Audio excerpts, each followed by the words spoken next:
Hi, I'm Lagala. Welcome to my podcast. It is Healing and Homecoming.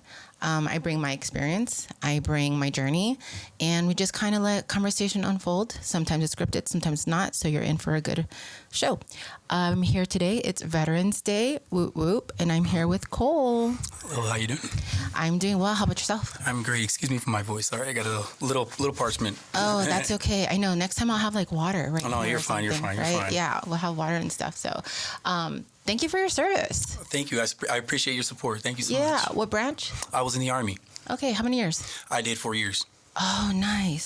So that's like just enough. And then did it leave you thirsty for more?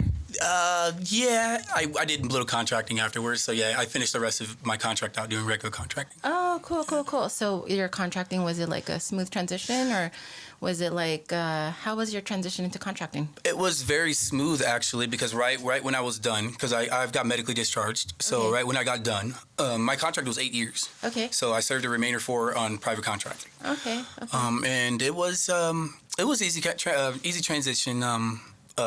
It was the same exact thing, same time frame, Yeah. different location. That was the only thing. Yeah, medically discharged. If you're at liberty to talk about it, did you want to stay in more? If I had the opportunity, yes, I would. I hear that a yes. lot. Mm-hmm. I hear that when one's medically discharged, it's like they're not ready yet. Yeah, I was at a good time. It was a good time. I was promoting fast. I was mobile. You know, I was yeah. good thinking, good training mind. So yeah, Yeah. I think I was at my best for sure. Yeah. So taking that and still wanting to like be continuing on and taking your best, did you apply that into your contracting? Yes, absolutely.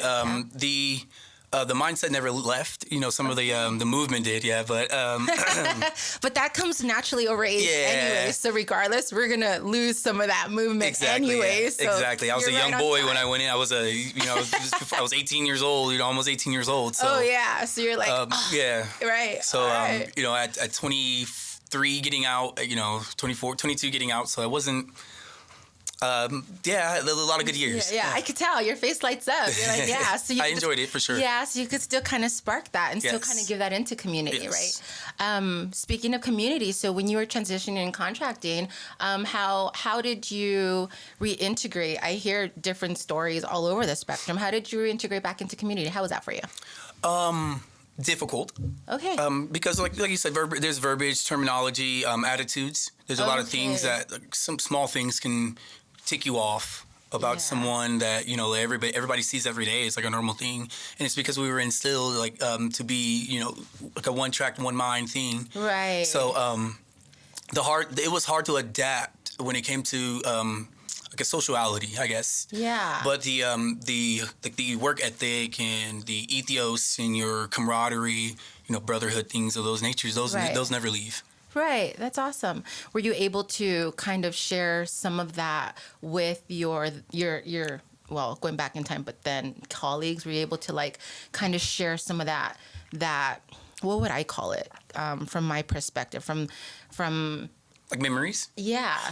Actually, I do have a few buddies. I talked to a few of them. You know, some of them still are in the military. Some are, you know, in the different parts of the country that are, you know, raising their own families and, you know, doing a lot of great things. Right. You know, I still chop it up with them, you know, from time to time. Awesome. You know, remembrance and try to reminisce, you know, things of those. Yeah, absolutely. Nice.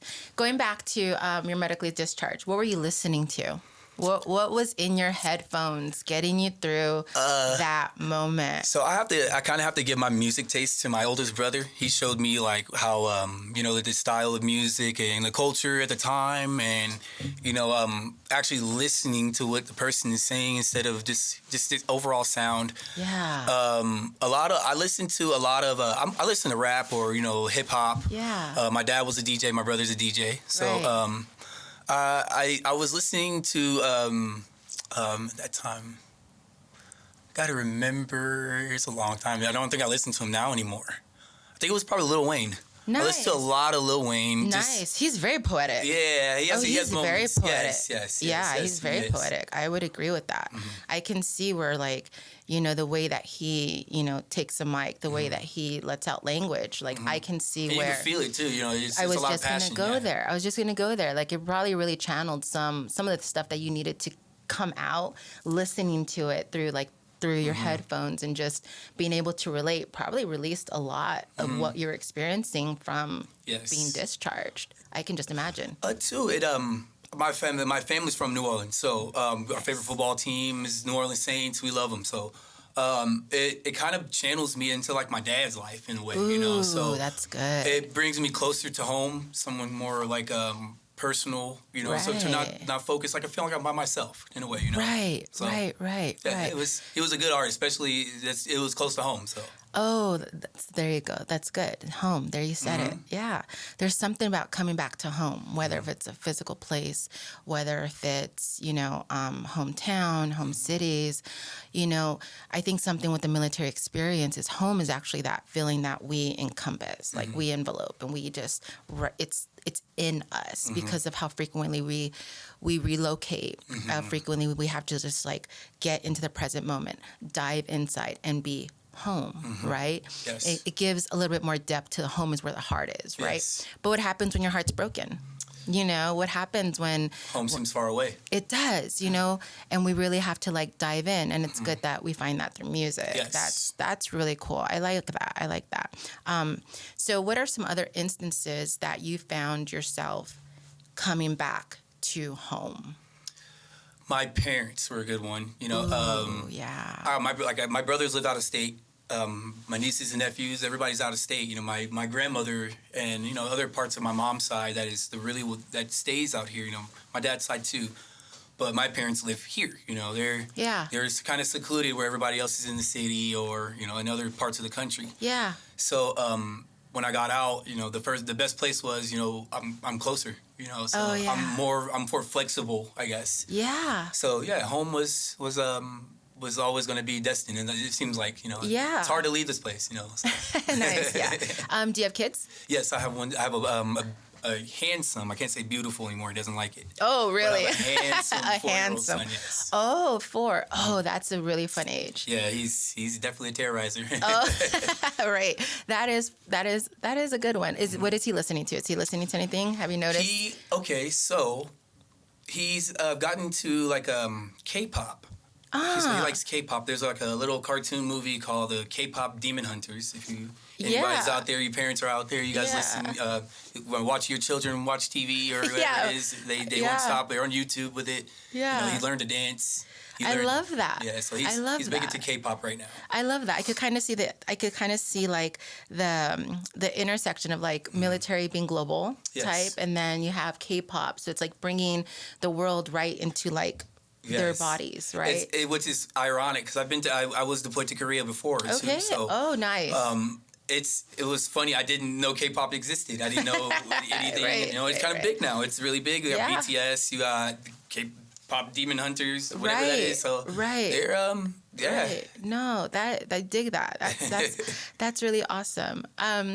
What would you say to a future veteran about home, like with taking what you learned about home and that feeling, and you described it through music, like someone who's transitioning or maybe even experiencing the same thing that you're experiencing, what would you give them? What would you say? I would say never forget where you came from. Ooh.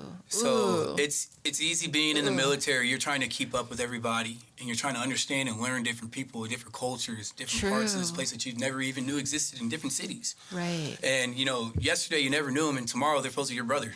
You know, you got to look to your right or left. Your life probably relies on them. Wow. What I can give you a good advice is when you come home, hopefully, in wherever your part of home is, that you don't have to look over your shoulder. You know, that you don't have to, worry about, of those natures that exists anymore. Right. But most importantly, that where you're comfortable, go where you're comfortable. Go where you're accepted. Yeah. You know, your friends that, were talking to you while you were all gone all those years in the military. Yeah. Make sure you still talk to them when you come home.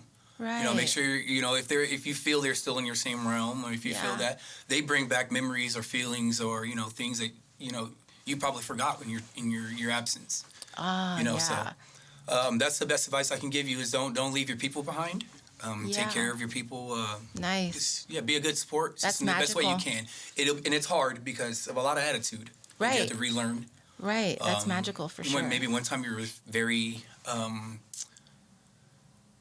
selfish, and now you're selfless. Ooh. Or vice versa. Ooh, it could change. Part. Yeah. So it's just don't forget where you come from. Yeah, that's real. Oh, I feel that. I really do feel that. I feel that. Something else that I felt is adopting brothers. I hear right, and doing that in an instant, just knowing. So that trust is just automatic. Wow. Sometimes and it's weird in this life, though, like in a civilianized life. So there, your trust factors are high already. Wow. You have no choice but to trust this person. You come here, the smallest, slightest thing, you're like, you just broke it that easy. So it's a difficult transition on that half, but you can't trust everybody. Right. And you can only trust yourself. Right. So that's not something like I want to preach, but internally, every it's individual reality, internal person, yes, absolutely. Yeah, it's reality, and I think it's safe to say that, as a society right now, that trust is real. That having it or not, and to reiterate, like I said, that's magical to be able to just be like, boom, there's trust right there. I trust you until you give me a reason not to. Right, and you have that ability, and that's something that I think so much of us can learn from, is just that instant trust until it's lost, right? But even at that, if it's, I've never been there, but I'm sure that there's instances where you're out and you're deployed and somebody does something and you're like, typically in the civilian world that will lose trust, but you don't have that opportunity to lose trust right then and there. So to have that magical moment of rolling it off and I forgive you, but I won't forget. Ooh, here goes another one. So trust and forgiveness. I love that. And that's so real and so crucial. It would take more time right now to fix what's at hand than it would be to get something else. Ooh, say that again. It's kind of a sacrifice. It's a sacrifice. It's all a sacrifice. So what are you willing to sacrifice to make sure the mission continues? So. Ooh. That is very good. That's deep. That's really deep. This is an eye opener for me in this moment, right? Because coming from the male spouse perspective, it's in the family, right? And we're not, it's in the family. We have these whole other set of rules or guidelines that we function under, that sometimes take days for us to get over, sometimes years. Sometimes some of us don't even get over it. But from what I hear from you, you're booted and suited, as I called it, and you have the ability, the magic to just trust, forgive, and then we'll handle this later. We'll figure it out later. Ooh. Or what the best way possible. And it's kind of negative because the goal is for the mission to continue. It's kind of negative, which is almost like we're accepting this to happen. Or whatever this could be, or whatever that could be, we're accepting it. That's another core value, though. If you dive into any religion or any beliefs, acceptance, forgiveness, trust. So, if what I'm hearing is a soldier has those three main warrior concepts off the bat, and from what and from what I hear is that that's something you still walk away as a veteran, being able to accept, trust, and forgive. I've learned to do it in a much different way now. But it's still in the same order. That's magic. Yeah. That's magic. Learn to do it in a much different way to where it's a benefit to both parts or both sides, and it's not one-sided, selfish, or and misconstrued for sure. Yeah. Because it could go either way for anybody. But for a lot of people I know, even I have my girlfriend here. Yeah. Hi, Mariah. So even for her.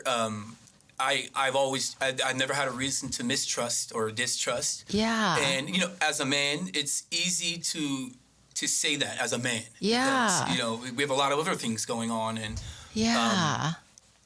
but to have someone like that makes it feel fulfilled. Yeah. It's on both sides. That's where I separate the two. Wow. But my ethos has always been the same. It's just. I utilize it differently now. It's more of an asset and then less of a crutch. Nice. I love that. Now imagine multiplying that and multiplying and multiplying at the grassroots level, that ability and that magic. You're onto something, Kohl. But that's 1% of the 1%. Yeah. So. right. But we'll just keep applying some multiplication and grow it, right? Like we'll just continue to grow that. That's awesome. That's awesome. Okay, that's beautiful. So do you have any plans on expanding that now in the community? Now that we've touched some gold, I try to keep it internal and my people, my family. It's kind of hard to branch that out. Right. Because it's not an attribute to me, and it's not something that I can just turn on and turn off. It has to be right. It has to be coming. Has from to be my able core. to receive. It does. It does. Yeah. So, and then comes in the vulnerability. Like there is something to speak on. I don't know if we'll get into it, here, but there is something to speak on walking in vulnerability, especially from like the veteran experience. It is challenging. Yeah. So to just walk in those core values and just distributing them, there's some crutches that are there, some challenges that are kind of in place. I hear you. I get what you're saying. In the perfect world, that wouldn't be present. So you could just walk with those core values. So every community member would be able to just receive. The best thing I try to do is for our children. It's for the kids in the community. When I first came home, I saw a lot of homeless. A lot of homeless veterans and a lot of stuff like that. And that's what kind of brought my own community service, because I came home with a bunch of stuff. I was in different countries and different states, and stuff that I couldn't find here. I came back home with it. And realized when it came home, I didn't really need it. I didn't really. I had suits. I had just clothes. I had a lot of shaving stuff. I had a lot of all this and that. I didn't plan on shaving my face anymore. So, I know, right? You don't have to keep up to those standards. So me and my mom, we were let's try to do something with this. Bags. Go around here, give it to somebody. Hey, man, I don't have any money to give you, but I can give you an opportunity. There you go. Give you a chance. There you go. There you go. That's what my mom's about too as well, and that's what gave me that selflessness. So I joined the military because I wanted to see the world. Didn't want to be secluded to this one area. It was a lot. Even though I love this place, don't get me wrong. But I wanted to see the world. Exactly. Yeah. And through my journey, I got to learn what the world is. Yeah. How the world is. Different people, different cultures. That part. The cultures, right? It was what's accepted here is not accepted in other places. And right. So, I hear a lot of people, talk about pretty bad about this place. Don't get me wrong, I got a lot of bad things I can say too. Right. But that's everywhere. It's everywhere. It's everywhere. It depends on how you view it and how open-minded you are. Because what our definition of bad may be very wonderful in some other place, right? So it's all depending on our perspective, right? And being able to have that lens wide open to kind of see like, oh, wait, this isn't bad, right? This is just, or as bad, right? Or is this just an experience to flow through, right? Is this just something that we're just supposed to learn from it? Is this something that we're just supposed to see, view, experience? Coming in with that. With that open-mindedness allows you to gain and learn from the world, right? Like in some countries, there aren't people of color, right? It is really just that culture. So like from what I hear is like people will stare at you like you're a celebrity, right? Like you're like, whoa, who's this person, right? Back memory, Right? You did? Tell me about it. Tell me about it. Okay, tell me about it. Me, I'm a mixture of a African American man, right? So, right. I got a tall dad, and my mom for